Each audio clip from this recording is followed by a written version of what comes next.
जादुई हीरे की रेत। कभी किसी दूर अफ्तादा सहरा में एक छोटा सा गांव नूराबाद आबाद था।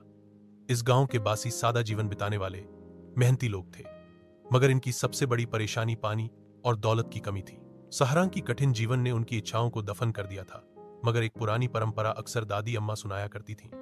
रेगिस्तान की तह में जादुई हीरे की रेत छिपी है, जो जिसे मिल जाए उसकी तकदीर बदल जाए। ये इस कहानी को अफसाना समझकर हंसते, मगर एक लड़का हारित इस कहानी पर दिल से यकीन रखता था। वो हमेशा अपने वालिद के साथ रेत पर घूमता, सूरज के चमकते साये में कुछ ढूंढने की कोशिश करता। गांव वाले इसे खो बूंदों का सौदागर कहते, मगर हारिस का यकीन कभी कम न हुआ। एक रात जब सहरा की खामोशी चांदी में ढल गई, हारिस को एक अजीब रोशनी दिखाई दी। वह चुपके से अपने घर से निकला और रोशनी का पीछा करते हुए एक प्राण वो हार के दहाने पर पहुंचा। वहां रेत सनहरी नहीं, चमकती हीरे जैसी थी। उसने एक मठी रेत उठाई तो ऐसे महसूस हुआ जिसे उसके जिस्म में तवानाई की लहर दौड़ गई हो।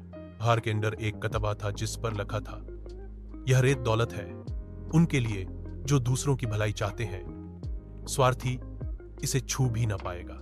हारिस ने फैसला किया कि वह इस रेत को गांव की बेहतरी के लिए इस्तेमाल करेगा। अगले दिन उसने गांव के बुजुर्गों को सारी बात बताई। कुछ ने यकीन नहीं किया, कुछ ने मजाक उड़ाया, मगर जब हारिस ने गांव के कुएं में रेत के कुछ दाने डाले और अगले दिन वहां से शफाफ पानी निकला, सब दंग रह गए। धीरे धीरे इस रेत की मदद से गांव में खेत हरे भरे जब वह होने लगे, पानी के भंडार भरने लगे और गांव खुशहाल होता गया। मगर सबसे हैरान करने वाली बात यह थी कि वह रेत सिर्फ हारिस के हाथों से असर करती थी। जब एक लालची व्यापारी ने इस रेत को चुराकर बेचने की कोशिश की, हारिस ने रेत को संभाल कर रखा, मगर उसने गांव वालों को सिखा दिया कि असल ताकत एकता, सेवा और नियत की पाकीज़गी में है।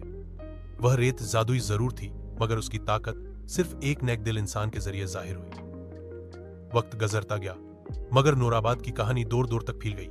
लोग वहां आकर सीखते कि दौलत सिर्फ सोना या हीरे नहीं, बल्कि दूसरों के लिए जीने का जज्बा ही सबसे बड़ी जादूगरी है। अगर आप इसे किसी खास अंदाज या सबक के साथ और बेहतर बनाना चाहते हैं तो जरूर बताएं।